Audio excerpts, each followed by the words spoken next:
World of fantasy एक काल्पनिक रचना है और इसे 18 वर्ष या उससे अधिक आयु के वयस्क पाठकों के लिए अभिप्रेत किया गया है। इसमें दिए गए सभी नाम, पात्र, व्यवसाय, स्थान, घटनाएं और दुर्घटनाएं या तो लेखक की कल्पना का उत्पाद हैं या काल्पनिक तरीके से उपयोग किए गए हैं। किसी भी जीवित या मृत व्यक्ति या किसी वास्तविक घटना से कोई भी समानता पूरी तरह से संयोग मात्र मानी जाएगी। इसीलिए मैंने कहा कि मैं गुरु पर विश्वास करता हूँ और भरोसा करता हूँ। अब एराबेल को ईदान के आत्मविश्वास की कुछ वजहें समझ में आ रही थी। उसे यकीन था कि मालिक को शायद लिम्बो के राज और उससे बाहर निकलने का रास्ता पता होगा। इसके अलावा उनकी मालकिन को पूरा यकीन था कि वे कोई रास्ता निकाल लेंगे और वो काम पूरा कर लेंगे जो वो नहीं कर पाई थी। वो सब कुछ जानती थी, लेकिन वो अपना ज्ञान किसी और को नहीं बता सकती थी। उसने शायद ये भी अंदाज़ा लगा लिया था कि एराबेल और ईदान के पास कोई ना कोई चीज़ या कोई तो है जो उनकी मदद कर रहा है।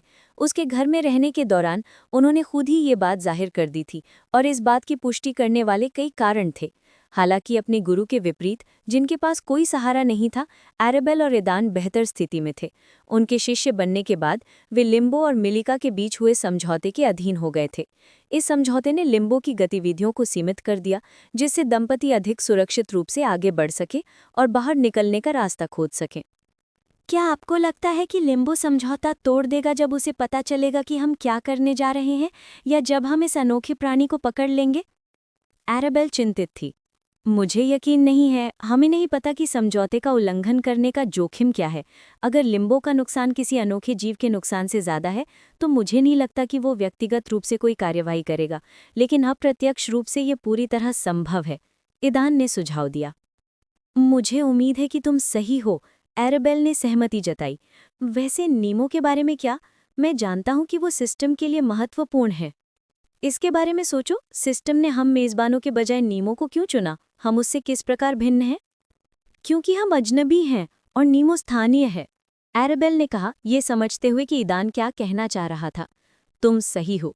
अगर मेरा अनुमान सही है और लिम्बो से बाहर निकलना विश्व राजा के सिंहासन से जुड़ा है, तो सबसे ज्यादा संभावना है कि केवल इस दुनिया के निवासी ही उससे बातचीत कर सकते हैं। तुम और मैं इस दुनिया के नहीं हैं और हम उपयुक्त उम्मीदवार नहीं हो सकते, ईदान ने जवाब दिया। एराबेल को उसके तर्कों से अधिकाधिक आश्चर्य होता जा रहा था। उसे उसके शब्दों में कोई विरोधाभास नहीं लगा और वो उसकी धारणाओं पर विश्वास करने के लिए मजबूर हो गई। ईदान ने आगे कहा, इसीलिए सिस्टम ने स्थानीय निवासी नीमो को चुना। अगर नीमो ना होता तो मुझे यकीन है कि सिस्टम किसी और स्थानीय व्यक्ति को चुनता, जैसे यूलालिया या किसी बेहतर क्षमता वाले व्यक्ति को। सिस्टम के अनुसार नीमो हमारे लिए एक आदर्श उम्मीदवार है। उसका उच्च नस्ल से एक रहस्यमयी रक्त संबंध है, आत्मा के साथ एक अनुबंध है और 3 उच्च नस्लों के प्रतिनिधियों के साथ उसका एक अजीब और जटिल संबंध है। नीमो लिम्बो से बाहर निकलने की कुंजी है, एराबेल ने ईदान के लिए कहा। अंततः उसे पूरी योजना में नीमो की महत्वपूर्ण भूमिका का एहसास हुआ। हाँ, और सबसे ज्यादा संभावना है कि एक अनोखे जीव को पकड़ना भी विश्व राजा के सिंहासन जी जुड़ा होगा। इसलिए हम शायद इस काम को छोड़ नहीं सकते और हमें नीमो को इस जीव को पकड़ने में मदद करनी होगी। उम्मीद करते हैं कि लिम्बो नाराज न हो। एक विशाल चील की पीठ पर बैठे हुए मानसिक जुड़ाव के जरिए उस जोड़े ने इस तरह बात की। उनके पास अभी भी डॉपलगैंगर्स के जंगल तक पहुंचने के लिए काफी समय था।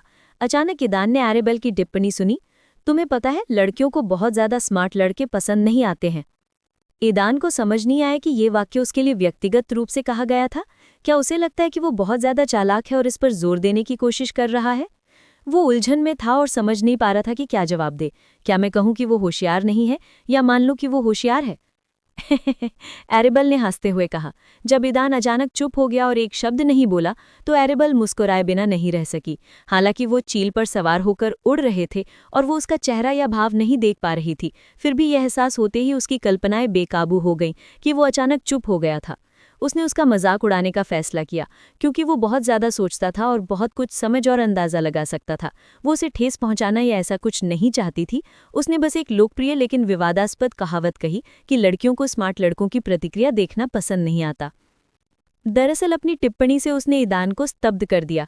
अरे, तुम्हें क्या हुआ है? थोड़ी देर इंतजार करने के बाद और ईदान से एक शब्द भी न सुनने पर एराबेल ने पूछा, हाँ क्या? उसने एराबेल का प्रश्न नहीं सुना था। मैंने बस इतना कहा कि लड़कियों को बहुत ज़्यादा स्मार्ट लड़के पसंद नहीं आते, लेकिन मेरा मतलब ये नहीं था कि मुझे स्मार्ट लड़के पसंद नहीं हैं, एराबेल ने कहा, और आप उसकी आवाज़ में मनोरंजन सुन सकते थे।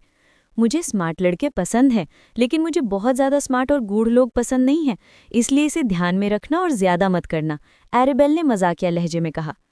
ईदान को एहसास हुआ कि वो उसका मजाक उड़ा रही है, कि वो बहुत ज़्यादा सोच रही है। वो बस हंसी सका। मैं इसे ध्यान में रखूंगा। वैसे क्या तुमने सोचा है जब हम अपनी दुनिया में वापस लौटेंगे तो तुम क्या करोगी?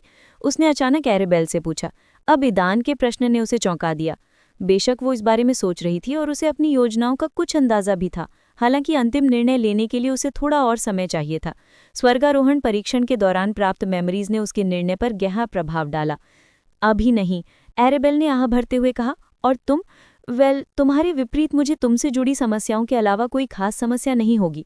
मेरी सिर्फ एक बड़ी बहन और माँ बची हैं और मुझे उनकी चिंता है। हमें यहाँ आए 1 साल से ज़्यादा हो गया है और मुझे नहीं पता कि उन्हें लगता है कि मैं मर गया हूँ या वे अभी भी मेरे लौटने का इंतज़ार कर रही हैं। ईदान को अपनी कोई खास चिंता नहीं थी। यहाँ रहते हुए उसे एरेबेल के साथ रहने की आदत हो गई थी। वो जानता था कि हमारी दुनिया में उसका एक परिवार है और ये कोई आसान परिवार नहीं है। ईदान सोच भी नहीं सकता था कि वहां लौटने पर क्या होगा, लेकिन उसे यकीन था कि वो उसे इन मुश्किलों से जूझने के लिए अकेला नहीं छोड़ेगा। चिंता मत करो, तुम अकेले नहीं होगे। सिस्टम की वजह से हम पहले से ही जुड़े हुए हैं, इसलिए मैं हमेशा तुम्हारे लिए मौजूद रहूंगा। ईदान की बातें सुनकर वो मुस्कुराए बिना नहीं रह सकी। उसे भी उसकी मौजूदगी की आदत हो गई थी और ये अजीब था। पूरी जिंदगी में सिर्फ उसका भाई ही उसके साथ था और वही अकेला था जिसके साथ वो सहज महसूस करती थी। उसे अपने आसपास दूसरे लड़कों का होना बर्दाश्त नहीं था और मुकदमे में दूसरे व्यक्तित्व को स्वीकार करने के बाद ये बात और भी ज़्यादा जाहिर हो गई। हालांकि इसके बावजूद अब उसके भाई के अलावा ईदान प्रकट हुआ। ईदान के शब्दों ने उसके निर्णय पर उसका विश्वास और बढ़ा दिया। डिंग, शर्तें पूरी हो गई। एक नई अनोखी क्षमता स्वैप अनलॉक हो गई है। डिंग, शर्तें पूरी हो गईं। एक नई अनोखी क्षमता स्वैप अनलॉक हो गई है। दंपति अभी भी सिस्टम से मिलने वाले अप्रत्याशित आश्चर्यों से अभ्यस्त नहीं हो पाए थे। एक अनोखी क्षमता? ईदान ने सुखद आश्चर्य से पूछा। अब तक उनके पास सिर्फ एक ही अनोखी क्षमता थी, वो थी आंकड़े स्थानांतरित करना। यही उनका तुरुप का पत्ता था जो उन्हें पूरे रैंक चरण को पार करने में मदद कर सकता था। और अब उन्हें एक नई क्षमता मिल गई है जो उनसे प्रतिस्पर्धा कर सकती है। स्वैप, अरेबल ने अपनी स्टेटस विंडो देखते हुए पढ़ा। क्षमताओं, कौशलों और डेटा की प्रचुरता से वो चक्कर खा रही थी। मिलिका के मार्गदर्शन में बिताए दिनों के दौरान वे अभी भी परीक्षण के बाद अर्जित अपनी नई क्षमताओं को ठीक से समझ नहीं पाए थे और उन्हें अपने स्तर को बढ़ाने का समय नहीं मिला था। पूरे 4 दिनों तक उनका ध्यान अपनी वंशावली पर नियंत्रण पाने पर केंद्रित रहा। हम पहले ही 20वें स्तर पर पहुंच गए हैं, लेकिन आरोहण परीक्षण को पुनः शुरू करने से पहले हमें अपने कौशल स्तर में सुधार करने की आवश्यकता है। ईदान ने कहा, उन कौशलों की लंबी सूची को देखते हुए जिन्हें उन्नत करने की आवश्यकता थी। सिस्टम की मदद से वो ये काम जल्दी कर सकते थे, लेकिन इसके लिए उन्हें समय निकालना था, जिसकी, जैसा कि वे समझते थे, बहुत कमी थी। कुछ हद तक उन्होंने इस यात्रा के दौरान अपने कौशल को निखारने पर ध्यान केंद्रित करने का फैसला किया। इस उद्देश्य के लिए डॉपलगैंगर्स का जंगल एकदम सही था। आपके अपने डॉपलगैंगर से बेहतर स्पैरिंग पार्टनर कौन हो सकता है? सिस्टम, क्या आप मोटे तौर पर बता सकते हैं कि ये अनोखी क्षमता क्या है? अरेबल ने सिस्टम से पूछा, अनुमान लगाने के बजाय स्पष्टीकरण पाने की उम्मीद में। सूची में क्षमता का नाम केवल स्वैप था और संख्या 2 में से 0 थी। होस्ट, ये दूसरी अनोखी क्षमता है जो होस्ट्स को अपनी इच्छा अनुसार स्थान बदलने की अनुमति देती है। इस कौशल की सीमा होस्ट्स के वर्तमान स्तर पर निर्भर करती है। इस कौशल का उपयोग करने के लिए मन और आत्मिक बल की आवश्यकता है। इस तरह सिस्टम ने अरेबल के अनुरोध का जवाब दिया और बताया कि उनकी नई क्षमता क्या करने में सक्षम है। बेशक ये स्पष्टीकरण सुनकर दोनों आश्चर्यचकित थे। स्थान बदलने की क्षमता? ईदान ने अविश्वास से पूछा। हाँ, हाँ बिल्कुल, ईदान ने कहा। ये वाकई एक अद्भुत क्षमता थी। ईदान की कल्पना शक्ति बेतहाशा दौड़ रही थी और वो इस कौशल का उपयोग करने के कई तरीके पहले ही देख चुका था। पहली नज़र में किसी दूसरे व्यक्ति के साथ जगह बदलने में क्या खास बात है, लेकिन ईदान के लिए से अरेबल के साथ मिलकर काम करने के कई रणनीतिक विकल्प खुल गए थे। अरेबल इस क्षमता से बेहद खुश थी। पहले तो उसे तुरंत समझ नहीं आया कि वो क्या कह रहा है, लेकिन जब ईदान ने उसे समझाया तो उसे एहसास हुआ कि यह तकनीक कितनी शक्तिशाली है।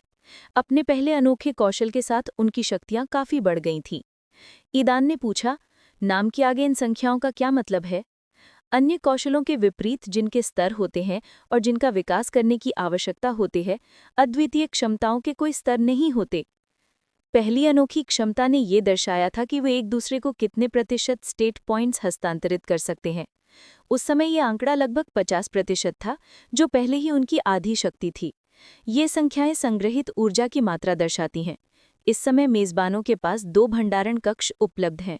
इस ऊर्जा को इच्छानुसार खर्च किया जा सकता है और ये आपको मन और आत्मिक शक्ति को बर्बाद किए बिना एक अनोखी क्षमता का उपयोग करने की अनुमति देती है। ऊर्जा का उपयोग करते समय मेजबानों के बीच की दूरी मायने नहीं रखती। ये कौशल अलग अलग दुनियाओं में होने पर भी सक्रिय किया जा सकता है। ये स्पष्टीकरण दंपति के लिए वास्तव में चौंकाने वाले थे। ये कौन सी अवधारणा है जो उन्हें दुनिया की सीमाओं के पार स्थानों की अदला बदली करने की अनुमति देती है? ये किसी कल्पना से परे की बात लग रही थी। हालांकि सिस्टम का दावा था कि अगर उनके पास पर्याप्त ऊर्जा हो तो वो इस अवसर का लाभ आसानी से उठा सकते हैं। उन्हें इस अद्भुत क्षमता की फिलहाल जरूरत नहीं थी, लेकिन कौन जाने भविष्य में क्या हो जाए। शून्यांक को देखते हुए उनके पास इसे व्यवहार में लाने के लिए भी पर्याप्त ऊर्जा नहीं थी। ऊर्जा संचय करने के लिए क्या करना होगा? मुझे अनुमान लगाने दो। System points? अरेबल ने पूछा। हाँ और नहीं दोनों, सिस्टम ने उत्तर दिया। ऊर्जा में समय के साथ स्वयं रिपूर्ति की क्षमता होती है। आपके वर्तमान स्तर पर 1 इकाई ऊर्जा संचित करने में लगभग 1 वर्ष लगेगा। आपका स्तर जितना ऊंचा होगा, पुनर्पूर्ति प्रक्रिया उतनी ही तेज होगी। वाह! ईदान ने आश्चर्य से कहा। इस अनोखी क्षमता में इतनी अद्भुत स्वयं पूर्ति की क्षमता है? हालांकि 1 वर्ष का समय बहुत लंबा लगता है, लेकिन ईदान और अरेबल को पूरा विश्वास था कि वे जल्द ही अपना स्तर बढ़ा पाएंगे और फिर ये समय कम हो जाएगा। आप ऊर्जा रेपूर्ति प्रक्रिया को तेज करने के लिए सिस्टम पॉइंट्स का उपयोग कर सकते हैं।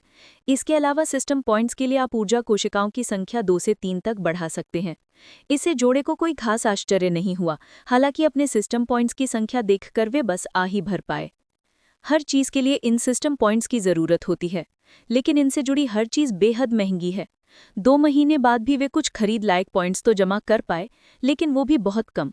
उन्होंने खुद को इस सोच से तसल्ली दी कि हालांकि उनका स्तर पर्याप्त नहीं था, लेकिन सिस्टम टास्क पूरे करने पर उन्हें मिलने वाले सिस्टम पॉइंट्स की संख्या भी ज्यादा नहीं थी। उन्हें उम्मीद थी कि जैसे जैसे उनका स्तर बढ़ेगा, उनके इनाम भी बढ़ेंगे और फिर वे तेजी से पॉइंट्स जमा कर पाएंगे। उन्हें सिर्फ इस बात का डर था कि वस्तुओं और सेवाओं की कीमत उनके स्तर के अनुपात में बढ़ सकती है। एक बार फिर इस बात पर यकीन करते हुए कि ये नई अनोखी क्षमता अविश्वसनीय रूप से उपयोगी है, अरेबल और ईदान ने अपनी योजनाओं में थोड़ा बदलाव करने का फैसला किया। वे इस यात्रा का लाभ उठाकर अपने पुराने कौशलों को निखारने, नए कौशलों को परखने और हो सके तो सिस्टम द्वारा दिए गए कार्यों को पूरा करके अपने स्तर को ऊंचा उठाने के लिए दृढ़ संकल्पित थे। ये दंपति इस कठिन परीक्षा के लिए तैयार था और डॉपलगैंगर्स के जंगल में पहुंचने के लिए उत्साह और अज्ञात भय के साथ प्रतीक्षा कर रहे थे। मिलिका ने उनकी आगामी यात्रा के लिए जरूरी सामान इकट्ठा किया और उन्हें उसे जोड़े को सौंप दिया, साथ ही एक छोटा सा बैग जिस पर विस्तार जादू लगा था।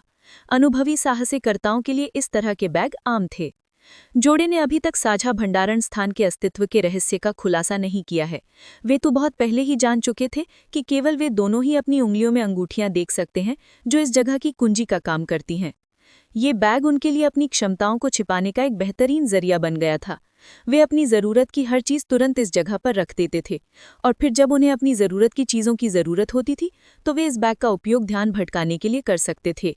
लेकिन उनके लिए सबसे आश्चर्यजनक बात ये थी कि आरोहण परीक्षण के बाद उन्होंने देखा कि उनके भंडारण स्थान का आकार काफ़ी बढ़ गया है, जिससे वे एक अजीब सिद्धांत पर पहुंचे। हालांकि उनके लिए सबसे आश्चर्यजनक बात ये थी कि आरोहण परीक्षण के बाद उन्होंने देखा कि उनके भंडारण स्थान का आकार काफ़ी बढ़ गया था, जिससे वो एक अजीब सिद्धांत पर पहुंचे। जब वे स्तर 10 पर पहुंचे तो उन्होंने पहले ही अपने भंडारण के आकार की जांच कर ली थी और उन्हें कोई परिवर्तन नजर नहीं आया था। ये परिवर्तन केवल आरोहण परीक्षण पास करने और स्तर 20 तक पहुंचने के बाद ही हुए। वाह, क्या ये सिर्फ मैं ही हूँ या भंडारण का आकार सचमुच बढ़ गया है? अरेबल ने अचानक ईदान से पूछा जब वो मिलिका के अधीन प्रशिक्षण लेकर अपने वंश पर नियंत्रण कर रहे थे। ये सचमुच बड़ा हो गया है, ईदान ने अरेबल की टिप्पणी के बाद जल्दी से जगह की जांच करते हुए कहा। परीक्षण के बाद उन्होंने इस ओर तुरंत ध्यान नहीं दिया, क्योंकि जब वो मिलिका के घर पर थे तो उन्होंने भंडारण का उपयोग शायद ही कभी किया था। भंडारण स्थान में परिवर्तन का कारण या तो स्तर 20 तक पहुंचने या आरोहण परीक्षण पर काबू पाने से संबंधित हो सकता है। दंपति दूसरे विकल्प की ओर झुके हुए थे। उनका मानना था कि परीक्षा उत्तीर्ण करने से ही वृद्धि प्रभावित हुई थी। पहले उनके भंडारण स्थान का आकार 4 गुना 4 मीटर था, लेकिन अब ये बढ़कर 6 गुना 6 मीटर हो गया है। अरे सिस्टम क्या हो रहा है? ये बात समझकर दंपति चिल्ला उठे। उन्होंने अपने स्टोरेज स्पेस के बारे में और विस्तृत जानकारी पाने के लिए सिस्टम से संपर्क किया। जब उन्हें ये पुरस्कार मिला तो उन्होंने इसके विवरण पर ज्यादा ध्यान नहीं दिया। उन्हें याद आया कि उस समय उनकी दिलचस्पी सिर्फ इस सवाल में थी कि उन छल्लों को, जो अंतरिक्ष की कुंजी हैं, आपस में कैसे बांधा जाए। हालांकि अब उन्हें एहसास हो गया है कि ये अंतरिक्ष असामान्य है और ऐसा लगता है कि ये उनके साथ विकसित हो सकता है। होस्ट, आपका स्वतंत्र संग्रहण स्थान एक विकसित होती कलाकृति है। ये आपके साथ बढ़ेगा और विकसित होगा। जैसे जैसे आपका स्तर बढ़ेगा, इस स्थान का आकार भी बढ़ता जाएगा। सिस्टम ने उनसे सच्चाई नहीं छुपाई और उनके अनुमान की पुष्टि की। भंडारण स्थान वास्तव में उनके साथ साथ बढ़ेगा और विकसित होगा। उनका स्तर जितना ऊंचा होगा और वे जितनी अधिक आरोही चुनौतियों को पार करेंगे, उनका स्थान उतना ही बड़ा होता जाएगा। होस्ट कलाकृति की गुणवत्ता में भी सुधार कर सकते हैं। वर्तमान में ये स्टोरेज केवल निर्जीव वस्तुओं को ही रख सकता है। शेष पैरामीटर्स को बनाए रखते हुए इसका आकार बढ़ता जाएगा। हालांकि जैसे जैसे गुणवत्ता में सुधार होगा, स्टोरेज में नए कार्य भी शामिल होंगे, जिनमें जीवित प्राणियों को रखने की क्षमता भी शामिल है। सिस्टम के इन शब्दों ने जाहिर है उस जोड़े को आश्चर्यचकित कर दिया। जब उन्हें पता चला कि अंतरिक्ष बढ़ सकता है, तो उनकी कल्पनाएं बेकाबू हो गई और वे कल्पना करने लगे कि उनका स्थान सचमुच विशाल हो सकता है। वे सिस्टम से इसके बारे में पूछने में थोड़ा डर रहे थे, लेकिन किसने सोचा था कि सिस्टम स्वयं ही उनकी कल्पनाओं की पुष्टि कर देगा। उन्होंने जो कहानियां पढ़ीं, उनमें कुछ मुख्य पात्रों के अपने निजी स्थान थे, जहां वो बेरोक टोक आ जा सकते थे, तरह तरह के संसाधन उगा सकते थे और जानवर पाल सकते थे। कुछ लोगों की तो इन जगहों में अपनी एक छोटी सी दुनिया और घर भी था। और अब जबकि सिस्टम ने उनके सपनों की पुष्टि कर दी है, तो उनके पास भविष्य में कुछ ऐसा खोजने का अवसर है। अंतरिक्ष की गुणवत्ता में सुधार करने के लिए आपको कुछ दुर्लभ संसाधनों और सिस्टम के कुख्यात चश्मों की जरूरत है। बिल्कुल, इसके लिए दुर्लभ सामग्री और सिस्टम के कुख्यात चश्मों की जरूरत थी, जो दंपति के पास अफसोस बहुत कम थे। सिस्टम के इन्हीं शब्दों ने उन्हें स्वर्ग से धरती पर वापस ला दिया। हालांकि इसके बाद भी वे इस बात को जानकर खुश थे कि उन्हें कुछ विशेष प्राप्त करने का अवसर मिला है। लानत है सिस्टम पर, तुम्हें सारी अच्छी चीजों के लिए सिस्टम पॉइंट से भुगतान क्यों करना पड़ता है? ईदान ने बिना सोचे समझे कसम खाई। यहाँ बिताए पूरे समय और परीक्षणों में वो भूल गया था कि सिस्टम को डांटने का कोई फायदा नहीं है। वो इस बात से नाखुश था कि सिस्टम के अंक प्राप्त करना बहुत कठिन था तथा कार्यों को पूरा करने के लिए उनकी संख्या बहुत कम थी। होस्ट को सिस्टम को डांटना नहीं चाहिए। दूसरी चेतावनी जारी की जा रही है। तीसरी चेतावनी के बाद आपको सजा मिलेगी। जिसके जवाब में ईदान को सिस्टम से दूसरी चेतावनी मिली। धिक्कार है ईदान, चेतावनी पाकर उसने कसम खाई। वो इसके बारे में पूरी तरह भूल गया था। अरेबल मुस्कुराए बिना न रह सकी। ईदान और अरेबल को सिस्टम से पहले ही 2 चेतावनियां मिल चुकी थी और इस वजह से उन्हें ज्यादा सावधान रहना पड़ा। उनमें से कोई भी तीसरी चेतावनी के लिए सिस्टम की सजा का पहला शिकार नहीं बनना चाहता था।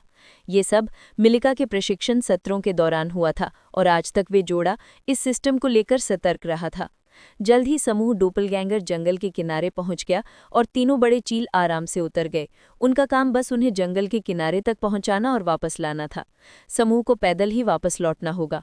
संगठन ने प्रतीक्षा सेवा की पेशकश की थी, लेकिन हमले और संभावित अप्रत्याशित घटनाओं के जोखिम के कारण इसकी लागत बहुत ज्यादा थी। इसलिए यूलिया समूह सहित ज्यादातर समूहों ने इस सेवा को लेने से इनकार कर दिया था। उन्होंने सिर्फ डिलीवरी का विकल्प चुना है और वे स्वयं ही वापस लौटेंगे। ऐसा करने के लिए उन्हें जंगल में अपने प्रवास की अवधि का सही अंदाजा लगाना होगा और वापसी में लगने वाले समय को भी ध्यान में रखना होगा। जमीन पर उतरकर सभी ने अपना सामान उठाया और चीलों को अलविदा कहा। अपना काम पूरा करके वे आकाश में उड़ गए और तीसरे शहर की ओर वापस चल पड़े। अन्य साहसी लोगों या बाहरी लोगों का इंतजार किए बिना, जो संभवतः शीघ्र ही उनका पीछा करने वाले थे, समूह दृढ़ता से जंगल में आगे बढ़ गया। श्रीमान अलोयस, मास्टर ने आपको हमारे समूह में शामिल होने के लिए कैसे राजी किया? अरेबल ने पीठ पर तलवार लिए एक अधेड़ उम्र के व्यक्ति से पूछा। वो उनकी टीम में एकमात्र डायमंड रैंक का साहसी प्रविष्ट था। क्विड प्रो को, अलोयस ने विस्तान में जाए बिना उत्तर दिया। उसकी आवाज से शिष्य अलोयस को छोड़कर सभी को पता चल गया कि वो अच्छे मूड में नहीं है और उन्होंने इस समय उसे परेशान नहीं करने का निर्णय लिया। निमो, यूलिया, ईदान और मैं आपसे एक अनुरोध करना चाहते हैं, अरेबल ने अपने दोनों बड़े साथियों के साथ मानसिक संपर्क स्थापित करते हुए कहा। उसने संक्षेप में अपनी योजनाओं के बारे में उन्हें बताया। वो और ईदान डोपलगैंगर जंगल में बिताए गए समय का अधिकतम उपयोग अपनी क्षमताओं और कौशलों को निखारने और परखने के लिए करना चाहते हैं। उसकी बात सुनकर यूलिया और निमो खुशी से मान गए। अब वो ईदान और अरेबल को अजनबी नहीं बल्कि छोटे भाई बहन समझते थे, जिनकी देखभाल और सुरक्षा उन्हें करनी चाहिए। वे जितने मजबूत होंगे, सबके लिए उतना ही बेहतर था। समूह डॉपलगैंगर 1 की बाहरी परत से तेजी से आगे बढ़ रहा था।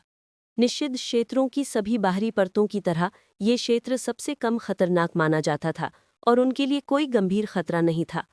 दोस्तों, हम अपने गुरु पर भरोसा करते हैं, लेकिन क्या आप अलोइस और उसके शिष्य के बारे में चिंतित नहीं हैं?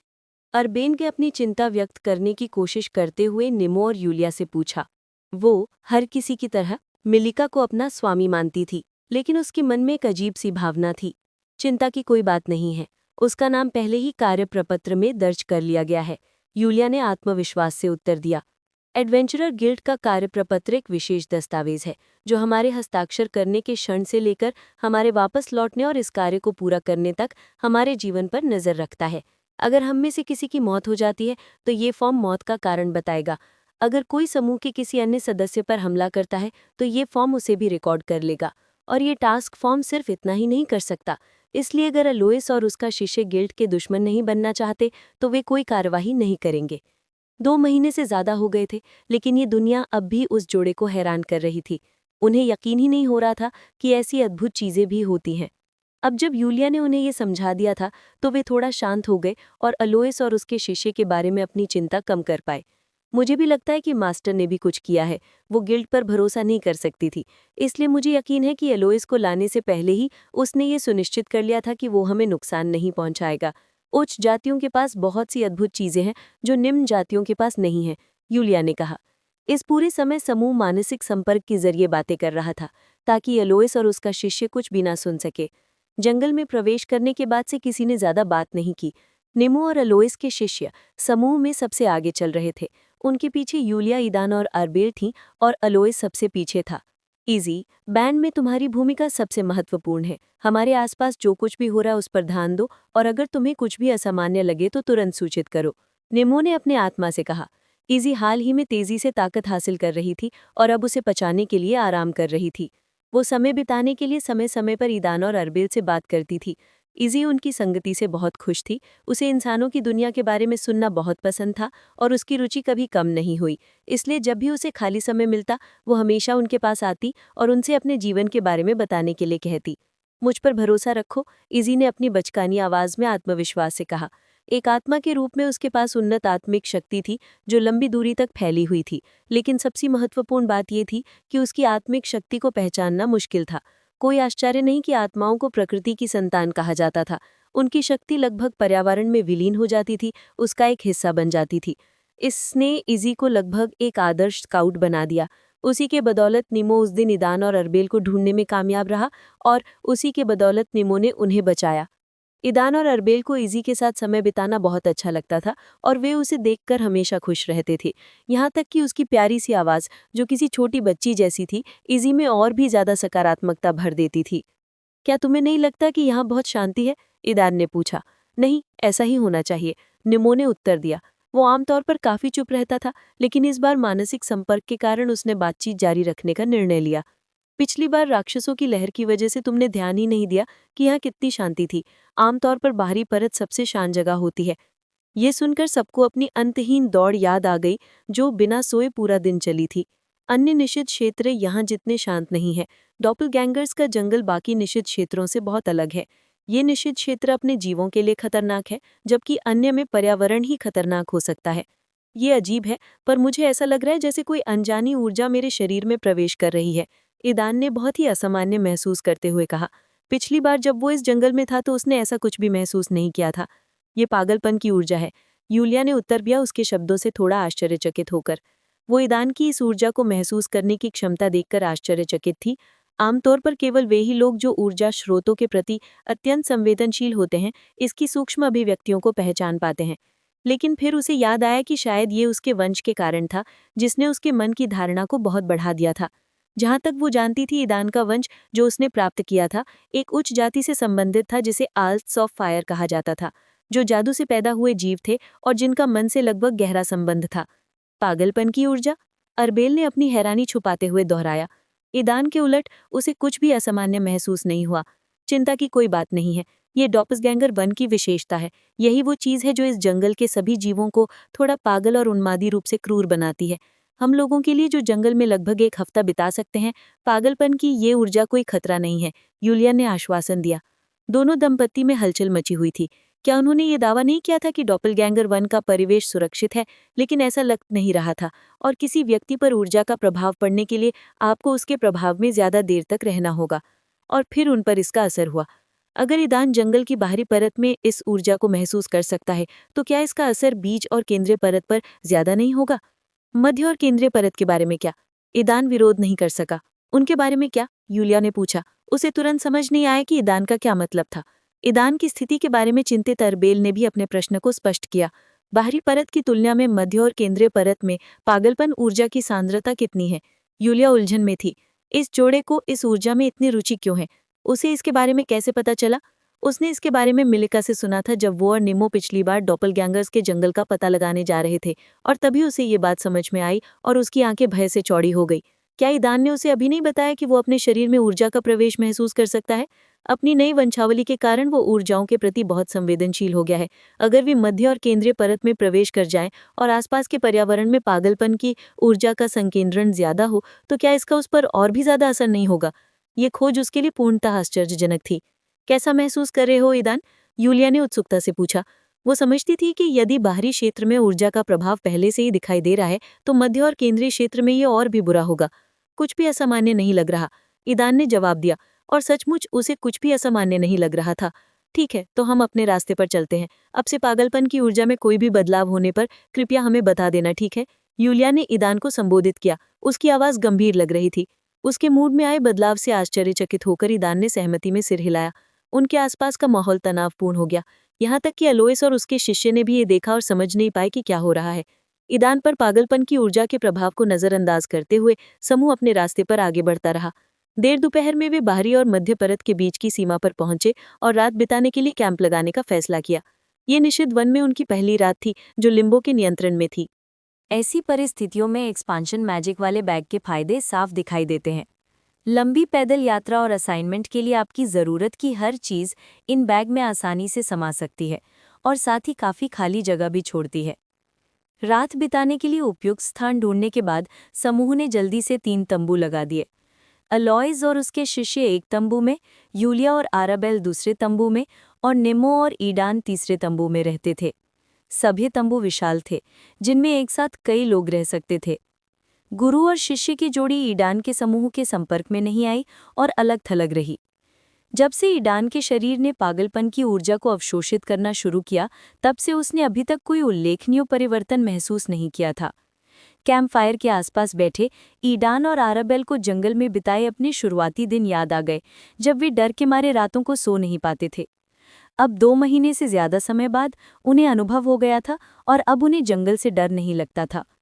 हालांकि वे जंगल के अलावा किसी और चीज को लेकर चिंतित थे। क्या आपको लगता है कि वे आज रात हमला करेंगे? ईडान ने पूछा। वो यूलिया और निमो की राय जानने के लिए उत्सुक था।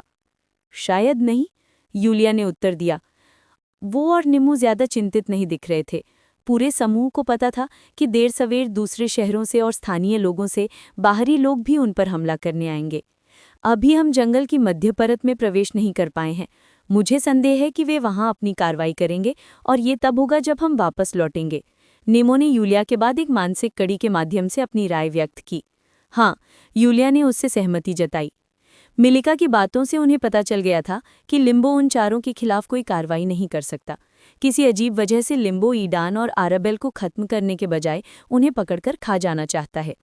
इसके आधार पर वे इस नतीजे पर पहुंचे कि लिम्बो संभवतः उनके समूह को विलंबित करने और रीसेट से पहले उन्हें शहर वापस लौटने से रोकने की कोशिश करेगा। ऐसा करने के लिए वो पहले राक्षसों को उकसाएगा और निषिद्ध क्षेत्र की मध्य परत में उनकी प्रगति में देरी करेगा, जिसकी शुरुआत मध्य परत से होगी, जहां उनके हमशक्ल रहते हैं।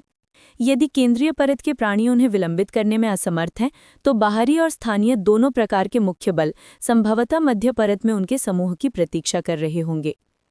क्या आपको उनकी जरा भी चिंता नहीं है? अरबिल ने उनके लगभग उदासीन रवैये को देखते हुए पूछा। हमें चिंता क्यों करनी चाहिए? हम पहले से जानते हैं कि वे आ रहे हैं। उनसे हम छिप नहीं सकते। उनके पास लिम्बो चेतना है, इसलिए चिंता करने से कुछ नहीं बदलेगा। यूलिया ने शांति से उत्तर दिया। हालांकि यूलालिया और निमो शांत दिख रहे थे, पर अंदर ही अंदर वे चिंतित थे। बस वे अपने जूनियर्स को ये एहसास नहीं दिखाना चाहते थे। वे खतरे का सामना करने और अपने जूनियर्स की रक्षा करने के लिए तैयार थे। ईडान और अरबिल इस नतीजे पर पहुंचे कि यही इस दुनिया और उनकी दुनिया की एक खासियत है। उनकी दुनिया में हर कोई जन्म से ही शांतिपूर्ण माहौल में पला बढ़ा है, बिना किसी खतरे का सामना किए। इस दुनिया में पालन पोषण का दृष्टिकोण पूरी तरह से अलग है। लिम्बो में जाने वाला हर व्यक्ति समझता है कि काल कोठरी में उतरना खतरों से भरा है और मौत किसी भी पल उसे घेर सकती है। इस दुनिया के निवासी लगभग हमेशा उन चुनौतियों के लिए तैयार रहते हैं जिनका उन्हें सामना करना पड़ेगा। रात के खाने के बाद सब लोग अपने अपने तंबुओं में चले गए। ईडान के समूह को खतरों की कोई चिंता नहीं थी, क्योंकि इजी हमेशा चौकस रहती थी। उसकी मौजूदगी ने रात की ड्यूटी की ज़रूरत को खत्म कर दिया। बेशक समूह अलॉयस और उसके शिष्य को इजी की उपस्थिति के बारे में नहीं बता सकता था। उसकी उपस्थिति ही अलॉयस जैसे व्यक्ति को चौंका सकती थी। इसलिए जब अलॉयस ने आखिरकार उनसे ये तय करने को कहा कि कौन पहले पहरा देगा, कतार का क्रम क्या होगा और ड्यूटी की अवधि क्या होगी, तो समूह को 2 जोड़ियों में बंटना पड़ा। चर्चा के अंत में सभी ने तय किया कि एक की बजाय 2 पहरेदार होंगे। सबसे पहले यूलिया और आराबेल खड़े होंगे, फिर अलॉयस और उसका शिष्य, और अंत में ईडान और निमो खड़े होंगे। किसी ने कोई आपत्ति नहीं की और सभी ने प्रस्तावित कार्रवाई को स्वीकार कर लिया। लंबे समय तक मिलिका के संरक्षण में रहने के बाद अपने पहले अनुभव से उत्साहित और अभिभूत ईडान और आराबेल को लगा कि समय बहुत धीमी गति से बीत रहा था। ईडान, आपको क्या लगता है कि निमो को किस तरह के अनोखे प्राणी को वश में करने की आवश्यकता है? आराबेल ने पूछा, उसे अपने कार्य का विवरण याद करते हुए। उनके सिस्टम का ध्यान किस बात पर गया होगा? आराबेल ने ईडान की ओर मुड़कर सोचा। कौन जाने, पर चूंकि इस जंगल को डॉपलगैंगर्स का जंगल कहा जाता है, तो मुझे लगता है ये डॉपलगैंगर्स जैसा ही कोई प्राणी होगा। ईडान ने अपनी धारणाओं पर अनिश्चित होकर उत्तर दिया। पर ऐसे जंगल में किस तरह का अनोखा प्राणी रह सकता है? शायद ये कीचड़ है, ईडान ने मजाक में कहा। उन्हें अपनी दुनिया की कृतियों की याद आ रही थी, जिसमें एक अजीब कीचड़ का वर्णन था जो निगले गए जीवों का रूप ले सकता था। कीचड़? ईडान ने हैरान होकर दोहराया। उसे समझ नहीं आ रहा था कि उसने अचानक ये क्यों मान लिया कि जिस प्राणी को उन्हें वश में करना है वो एक कीचड़ होगा। आराबेल का उलझा हुआ सवाल सुनकर ईडान को तुरंत एहसास हुआ कि शायद उसे इस स्लाइम के बारे में कुछ नहीं पता, और वो मुस्कुराए बिना नहीं रह सका। वो जानता था कि वो एक अमीर परिवार से है और उसकी परवरिश सख्त माहौल में हुई है, इसलिए वो उसकी तरह खुलकर चीज़ें नहीं कर सकती। ईडान ने आराबेल से बातचीत करते हुए उसे उपन्यास के बारे में संक्षेप में बताया, जिसमें मुख्य पात्र एक स्लाइम था, और कहानी के दौरान उसने क्या क्या किया। स्लाइम की इस कहानी ने आराबेल का ध्यान खींचा और उसने उसे दिलचस्पी से सुना। जब वे बातें कर रहे थे तो पहले जो समय धीमा था वो यूं ही बीत गया। आराबेल और यूलालिया को अपने काम पर लौटना पड़ा। बाकी लोग आराम करने चले गए और दोनों लड़कियां पहले पहला देने के लिए खड़ी रहीं। यूलिया और आराबेल ज़्यादा चिंतित नहीं थी। इजी उनके लिए सब कुछ करती थी, जबकि वे मानसिक संपर्क के माध्यम से एक दूसरे से बातें करती थीं। वे अपने बारे में और दूसरी दिलचस्प बातें करती थीं।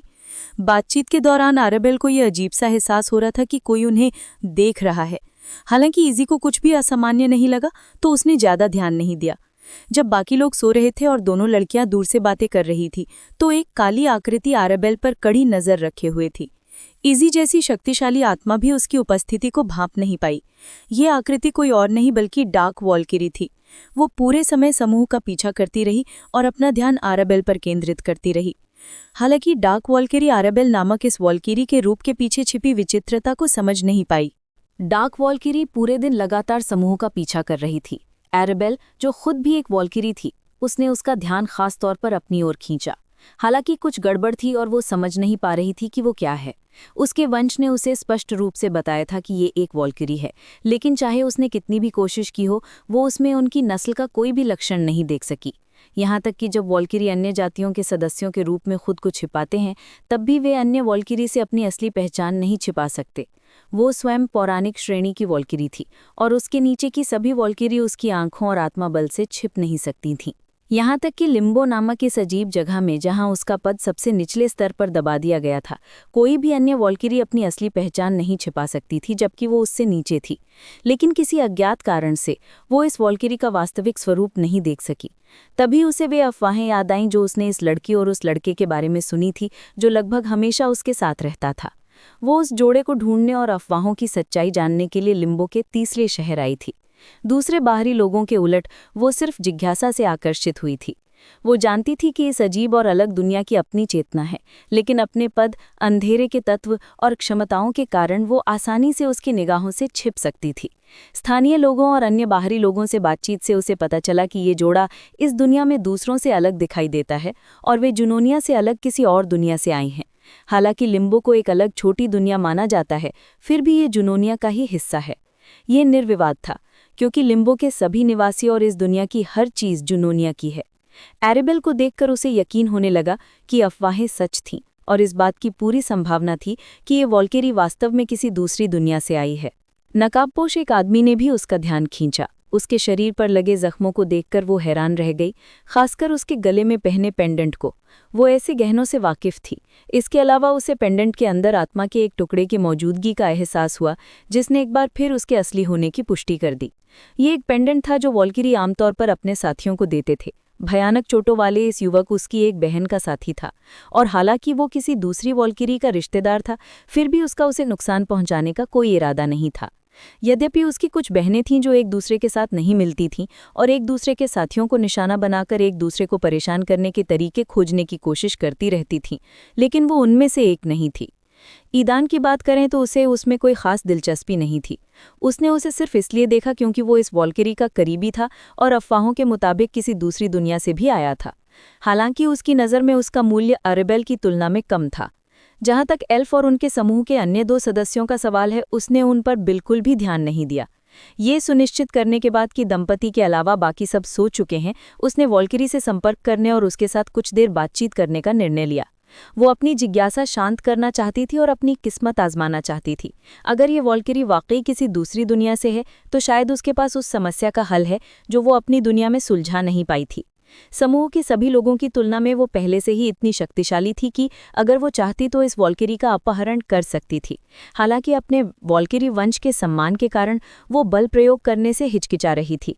इसके अलावा उसे एडवेंचरस गिल्ड में एल्फ को दिए गए शब्द याद थे कि वो अपने शिष्यों पर हाथ नहीं उठाएगी। वो तो बस उत्सुक थी। इस समय एरेबेल और यूलिया मानसिक संपर्क के माध्यम से बात कर रहे थे। तो बताओ, क्या तुम्हें ईदान पसंद है? अचानक यूलिया ने पूछा। एरेबेल हैरान रह गई। वो अभी अपने बारे में बात कर ही रही थी कि अचानक यूलिया ने ईदान के साथ अपने संबंध की बात शुरू कर दी। मैं नहीं जानती, एरेबेल ने अनिश्चितता से कहा। उनके साथ घटी इन सब घटनाओं के बाद एरेबेल को ईदान में कुछ दिलचस्पी होने लगी थी। अब वो उसे अजनबी नहीं समझती थी और उसके बारे में और जानना चाहती थी।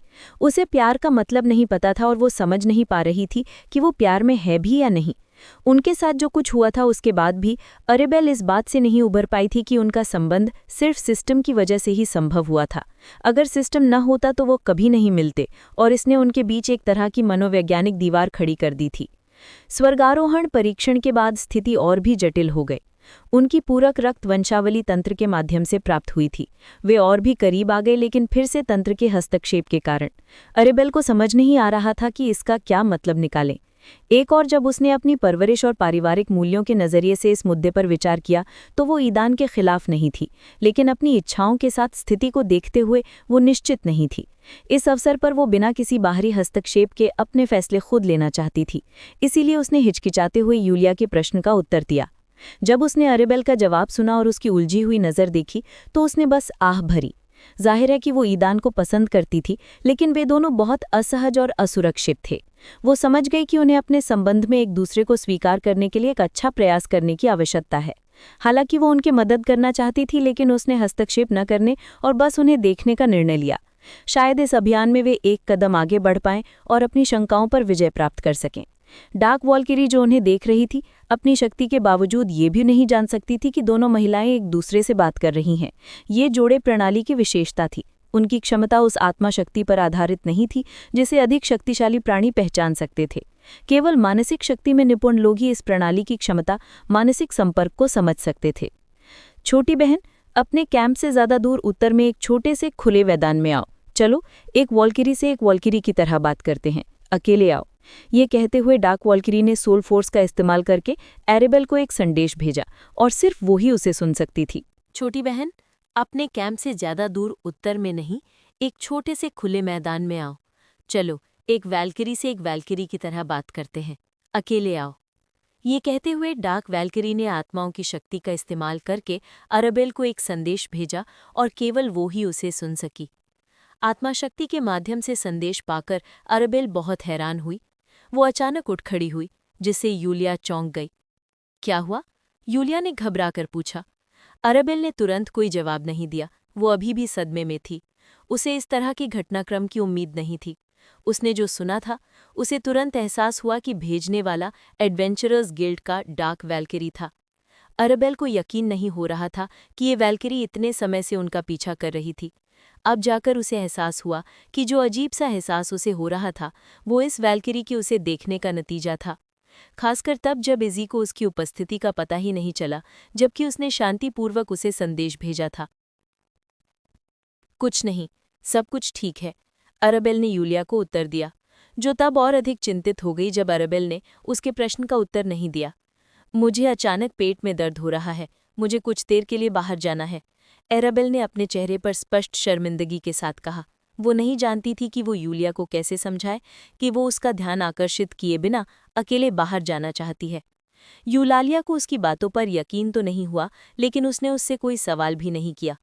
उसे तुरंत एहसास हो गया कि अरेबेल को एकांत चाहिए, इसलिए उसने बस सिर हिलाया और कहा, ध्यान से। अपने झूठ बोलने की कोशिश का पता पहले ही चल जाने से शर्मिंदा अरेबेल ने सिर हिलाया और बताई गई दिशा में चल पड़ी। कैंप से थोड़ी दूर चलने के बाद वो रुकी और मन ही मन ईदान को फ़ोन किया। ईदान, अरेबेल ने मानसिक लिंक के माध्यम से जोर से पुकारा, जिसे केवल वो ही सुन सकता था। किसी कारण से वो डार्क वैल्किरी से अकेले मिलने नहीं जाना चाहती थी, इसलिए उसने ईदान से परामर्श करने का फैसला किया। उसे डर था कि कहीं उसे कुछ हो न जाए, और चूंकि ईदान और अरेबेल पहले से ही सिस्टम की वजह से जुड़े हुए थे, अगर उनमें से किसी एक को कुछ हुआ तो दूसरे को तकलीफ होगी। इसलिए वो अब अकेले इतने गंभीर फैसले नहीं ले सकती थी। ईदान की नींद एक तेज आवाज से खुल गई। उसने इधर उधर देखा और पाया कि वो तंबू के अंदर है। उसे ये समझने में एक पल लगा कि क्या हुआ है। उसे लगा जैसे उसके दिमाग में अरेबेल की आवाज़ आ रही हो। अरेबेल? ईदान ने ये सुनिश्चित करने के लिए पुकारा कि वो गलत तो नहीं है। ये जानकर राहत महसूस हुई कि ईदान जाग चुका है। अरेबेल ने तुरंत उसे घटना की जानकारी दी और पूछा कि आगे क्या करना है। जब ईदान को पता चला कि एक डार्क वैल्किरी अरेबेल के पास आई है, तो वो डर गया। उसके जवाब का इंतजार किए बिना वो तंबू से बाहर निकल गया और निम्मू को जगा दिया। बाहर जाने के बाद ईदान ने तुरंत यूलिया को देखा, जो कैंप फायर के पास खड़ी थी। निम्मू का ध्यान रखना और यहीं हमारा इंतजार करना, मेरे पीछे मत आना। ईदान ने मन ही मन उसे संबोधित किया और उस दिशा में भागा जहां से अरेबेल अभी अभी निकली थी। ईदान के अचानक धर्म परिवर्तन से और भी ज्यादा हैरान यूलिया घबरा गई और गंभीर रूप से चिंतित हो गए। जैसे ही ईदान जंगल में गायब हुआ, निम्मू जल्दी से तंबू से बाहर आ गया। उसे देखकर और ईदान का मतलब समझकर यूलिया पलक झपकते ही निम्मू के पास आ गई और उसके सामने खड़ी हो गई। निम्मू रुको, उसने निम्मू से कहा, जो ईदान की तरफ देख रहा था। फिर उसने अपनी नज़र यूलालिया पर घुमा दी। मुझे नहीं पता कि क्या हो रहा है, लेकिन उन दोनों ने कहा है कि हम उनका पीछा ना करें और उनके लौटने का इंतजार करें। आइए हम उन पर विश्वास करें और इंतजार करें, उसने सुझाव दिया। उसे यकीन नहीं था कि ये निम्मू की बातों को गंभीरता से लेगा, लेकिन फिर भी वो मुड़ा और उस दिशा में जिस दिशा में वो जोड़ा गया था, एक और नज़र डालने के बाद फिर यूलालिया की ओर देखा और उसे सिर हिलाकर कैंप फायर की ओर चल दिया। यूलिया उसके पीछे पीछे चली गई। जब वो कैंप फायर के पास पहुंचे तो दोनों बैठ गए और उस जोड़े के लौटने का इंतजार करने लगे। निम्मू ने इज़ी की ओर मुड़कर पूछा कि क्या हुआ था। इज़ी खुद भी उलझन में थी और थोड़ी घबराई हुई थी। वो कुछ समझा नहीं पा रही थी कि क्या हुआ था। उसने अभी तक कुछ भी असामान्य नहीं देखा था। जब वो दोनों चले गए तो उसने अपनी आत्मशक्ति से उन्हें देखा, लेकिन वो किसी चीज़ से टकरा गई और उनकी दृष्टि उनसे ओझल हो गई। इज़ी की बातें सुनकर निम्मू चिंतित हो गया। हालांकि उसने जल्दी से खुद को संभाला और जोड़े की बातों पर विश्वास करके उनके लौटने का इंतजार करने का फैसला किया। इस बीच ईदान को जल्दी ही चिंतित अरेबेल मिल गई। उसे देखते ही उसने उसे फिर से पूछा कि उसे क्या करना चाहिए। चलो साथ चलते हैं, ईदान ने सुझाव दिया। उस समय ईदान को थोड़ी घबराहट हो रही थी। वो समझ नहीं पा रहा था कि डार्क वैल्करी क्या हासिल करना चाहती है। उसके अनुसार उसका अरेबेल को कोई नुकसान पहुंचाने का इरादा नहीं था, बस वो बात करना चाहती थी। हालांकि ईदान को तुरंत यकीन नहीं हुआ। वो सुनी हर बात पर यकीन नहीं करना चाहता था। एक पल के लिए उसके मन में आया कि वो अरेबेल को अकेले छोड़ दे और किनारे पर उसका इंतजार करे ताकि खुद को खतरे में ना डाले। लेकिन जब उसने अरेबेल के चिंतित चेहरे को देखा तो वो विचार तुरंत गायब हो गया। हालांकि यह एहसास कि वो ऐसा कुछ सोच भी सकता है उसके अंदर एक अप्रिय मज़ा छोड़ गया और उसे खुद से नफरत होने लगी। वो पहले से ही अरेबेल से जुड़ा हुआ था और उसे उसके समान मानना था, न कि समस्याओं का स्रोत। इसलिए जब अरेबेल ने सुझाव दिया कि वो अकेले जाए और किनारे पर रहकर इंतजार करे, तो ईदान ने साफ मना कर दिया। इस बात की कोई गारंटी नहीं थी कि डार्क वैल्करी अरेबेल को नुकसान नहीं पहुंचाएगी, इसलिए ईदान ने उसे अकेले जाने से साफ मना कर दिया। वो समझता था कि अगर उसे कुछ हो गया तो वो खतरे में पड़ जाएगा, और अगर उन्हें खतरे का सामना करना पड़ा तो वो मिलकर उसका सामना करेंगे। अरेबेल ईदान के आग्रह से थोड़ी अप्रसन्न थी, लेकिन अंदर ही अंदर वो खुश भी थी कि उसने उसके साथ जाने का फैसला किया और उसे अकेले जाने से साफ मना कर दिया। एक समझौते पर पहुंचने के बाद वो डार्क वैल्करी द्वारा बताई गई जगह पर साथ साथ चल पड़े। रात हो चुकी थी और जंगल में काफी अंधेरा था। जल्दी ही उन्होंने आसानी से एक खुला मैदान ढूंढ लिया और वो अचानक रुक गए। सिर उठाकर देखने पर ना तो ईदान और ना ही अरेबेल चांदियास आकाश में लटके तारे देख सकते थे। दोनों को नहीं पता था कि ये तारे और चांद वाकई होते भी हैं या नहीं, लेकिन अब वो उन्हें दिखाई नहीं दे रहे थे। ये वाकई अजीब था। खुले मैदान के बीचों बीच एक कुर्सी पर आराम से बैठी एक आकृति ने उनका ध्यान आकर्षित किया। वो कुछ पी रही थी और उस पल का आनंद ले रही थी। उसके सामने एक मेज थी जो पेय पदार्थों और स्नैक्स से भरी हुई थी, और उसके आगे 2 और कुर्सियां थीं। दोनों ने तुरंत ही इस आकृति में डार्क वैल्करी को पहचान लिया।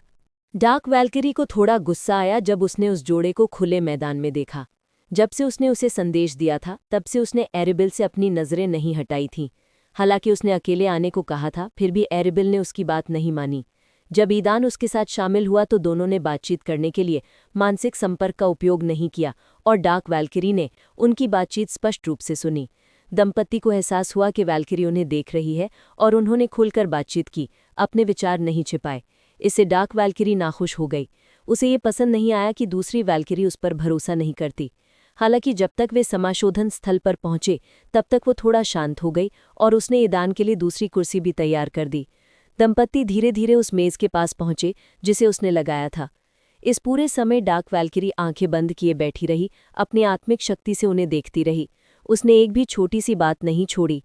उनके व्यवहार में जरा सा भी बदलाव नजर आ रहा था। वे दोनों बहुत तनाव में थे और वो साफ तौर पर उनमें से डर को महसूस कर सकती थी। उसने आंखें खोली और उन्हें ध्यान से देखा। इस बार उसका ध्यान ईदान पर था। वो समझ नहीं पा रही थी कि इस युवक में ऐसा क्या खास है कि उसकी छोटी बहन उसे इतना पकड़े हुए है। उसने अपनी आत्मिक शक्ति से एक बार फिर जांच की, लेकिन उसे कुछ भी असामान्य नहीं लगा, जब तक कि उस व्यक्ति के पास अपेक्षा से थोड़ा अधिक मन न हो।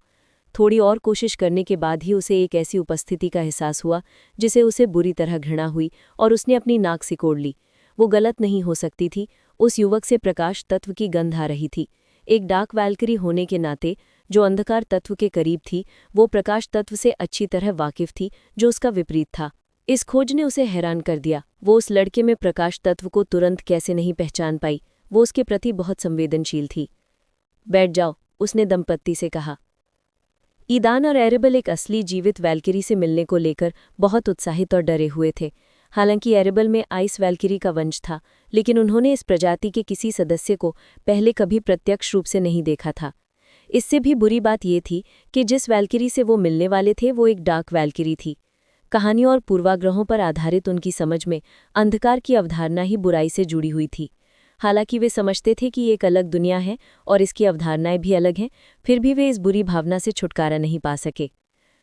बैठ जाओ, वैल्करी ने कप मेज पर रखते हुए कहा। अनुमति मिलने के बाद दंपत्ति तैयार कुर्सियों पर बैठ गए। तुमने मुझे थोड़ा निराश किया है छोटी बहन, डार्क वैल्करी ने अप्रसन्नता के साथ एरेबेल को संबोधित करते हुए कहा। एरेबेल और ईदान की नज़र में वैल्करी पूरी तरह काले कपड़े पहने हुए थी। रात के अंधेरे में उसे साफ साफ देखना और समझना बहुत मुश्किल था। एरेबेल ने उसके प्रश्न का उत्तर नहीं दिया, केवल अपराध बोध से अपना सिर नीचे कर लिया। दूसरी ओर ईदान ने डार्क वैल्करी से अपनी नज़रें नहीं हटाई थीं। बेशक उस आदमी का उस पर इतना ध्यान देना उसे थोड़ा अखर रहा था, लेकिन अभी वो कुछ नहीं करने वाली थी।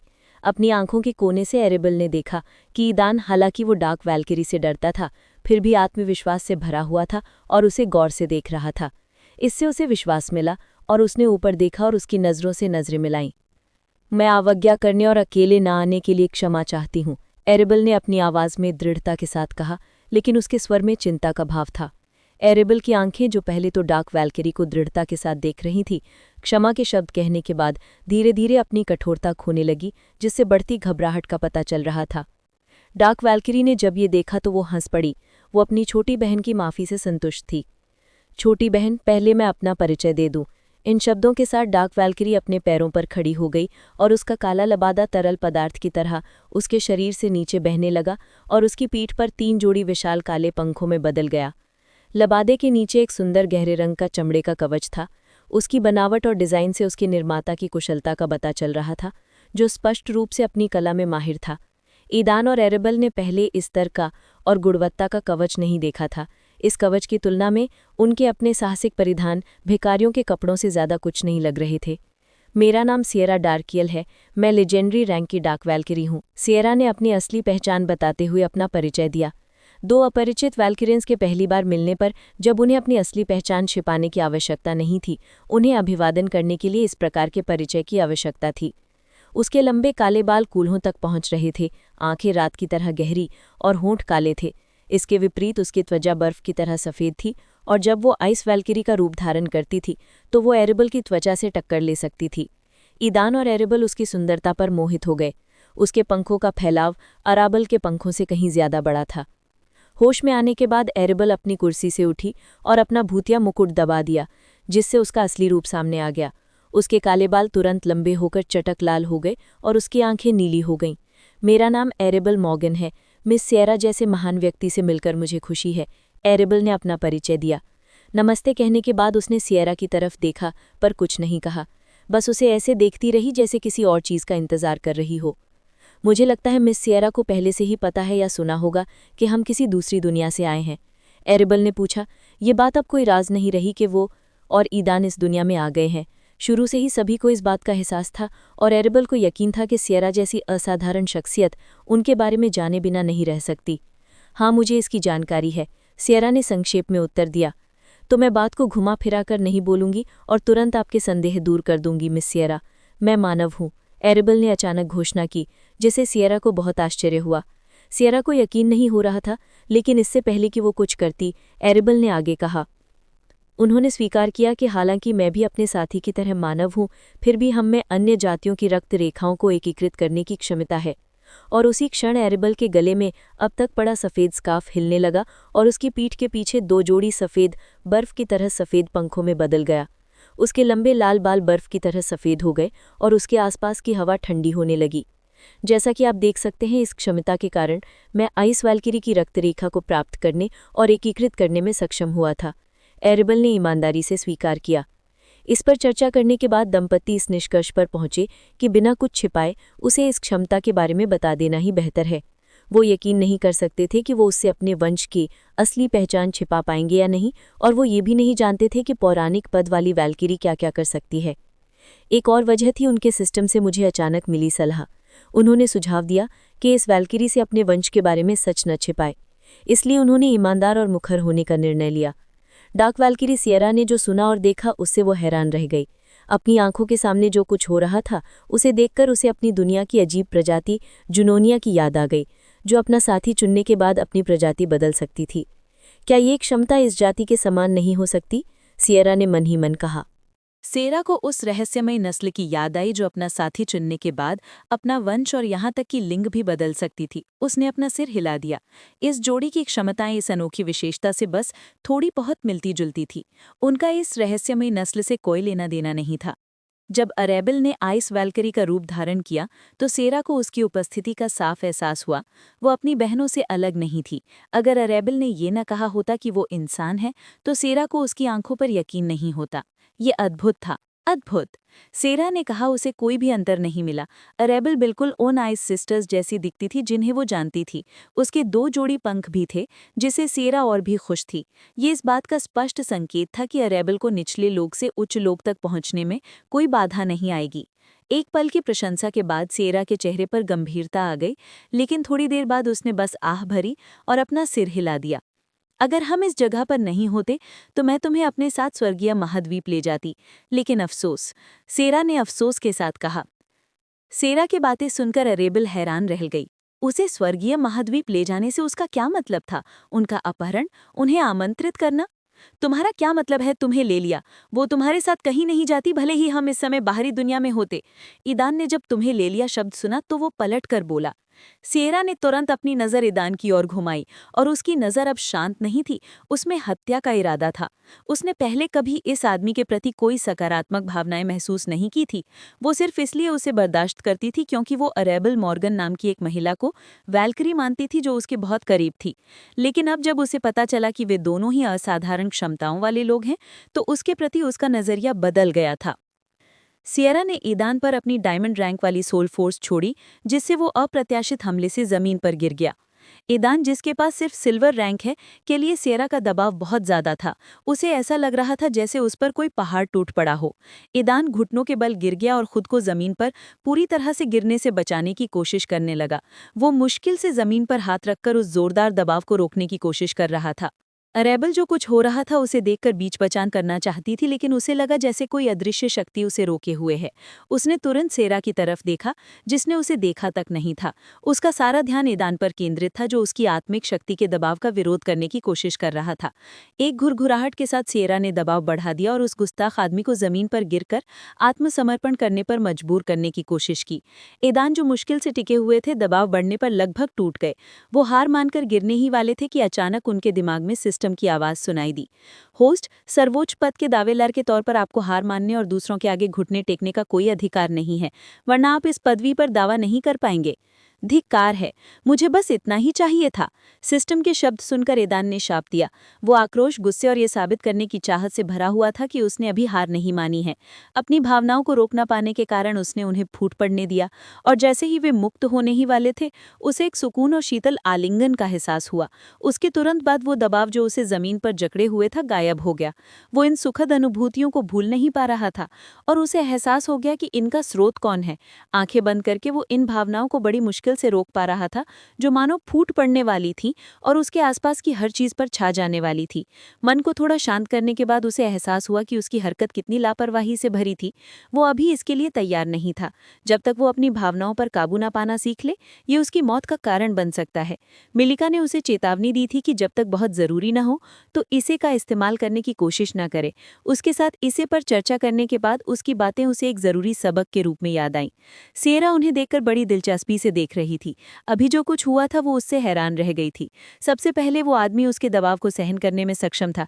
जब उसने उसे मजबूत किया तो उसने महसूस किया कि उसके अंदर भारी मात्रा में मन ऊर्जा जमा होने लगी है। ये किसी ऐसी चीज के जागने जैसा था जो फूटने ही वाली थी। और उसी क्षण अरेबल, जो अब तक उसके नियंत्रण में थी, आजाद होकर आदमी के पास दौड़ी। सेरा को समझ नहीं आ रहा था कि वो उसकी पकड़ से कैसे छूटी, लेकिन उससे भी ज्यादा हैरानी करने वाली बात ये थी कि जब अरेबल ने उस आदमी को गले लगाया तो जो ऊर्जा बाहर निकलने वाली थी वो खत्म होने लगी। दिलचस्प है, सेरा ने उन्हें देखते हुए कहा। अरेबल सेरा की उपेक्षा करते हुए ईदान को संभालने की कोशिश कर रही थी। जैसे ही सेरा ने दबाव बढ़ाया, रेबल को अचानक ईदान की उग्र भावनाओं का एहसास हुआ। उसे नहीं पता था कि उसने ये कैसे किया, लेकिन वो जानती थी कि अगर ऐसा ही चलते रहा तो ईदान पागल हो जाएगा, जैसा कि मुकदमे के दौरान हुआ था। वो नहीं चाहती थी कि वो ऐसी स्थिति में पहुंचे। उसने सेरा की पकड़ से खुद को मुक्त करने की कोशिश की, लेकिन वो उसकी आत्मिक शक्ति के सामने शक्तिहीन थी। होस्ट, चंद्र तलवार शैली की आभा का उपयोग करें। अचानक सिस्टम से एक टिपाई और रेबल ने बिना किसी हिचकिचाहट के उसे ले लिया। जब वे अपनी वंशावली पर नियंत्रण पाने की कोशिश कर रहे थे तो ईदान और अरेबल ने अपने द्वारा अर्जित नए कौशल और क्षमताओं का एक सतही तौर पर परीक्षण किया था। उनमें से तलवार के मार्ग में उसके पास एक नई तलवार तकनीक है जिसे चंद्र तलवार शैली कहा जाता है। इस तकनीक में महारत हासिल करने के लिए पहले सो-कॉल्ड चंद्र तलवार शैली आभा को मुक्त करना सीखना होगा। थोड़े समय में उसके पास निश्चित रूप से चंद्र तलवार शैली में पूरी तरह से महारत हासिल करने का समय नहीं था, लेकिन कम से कम वो इस शैली के समान आभा रिलीज कर सकती थी। जब उसने चंद्र तलवार शैली की आभा का प्रयोग किया तो सेरा की आत्मिक शक्ति की पकड़ उन स्थानों पर कमजोर पड़ने लगी जहां उसकी आभा डगमगा रही थी। इसका फायदा उठाकर अरेबल ने अपनी पूरी ताकत उन बिंदुओं पर केंद्रित किया और खुद को इस पकड़ से मुक्त करने में सफल रही। बिना समय गंवाए वो ईदान की ओर दौड़ पड़ी। वो फटने ही वाला था कि अरेबल ने उसे गले लगा लिया और अपनी बर्फीली आभा को केंद्रित करके उसकी गर्मी बुझाने की कोशिश की। जब ईदान के मन को शांत किया गया तो उसने दहाड़ बंद करके अपने बहकावे पर काबू पा लिया।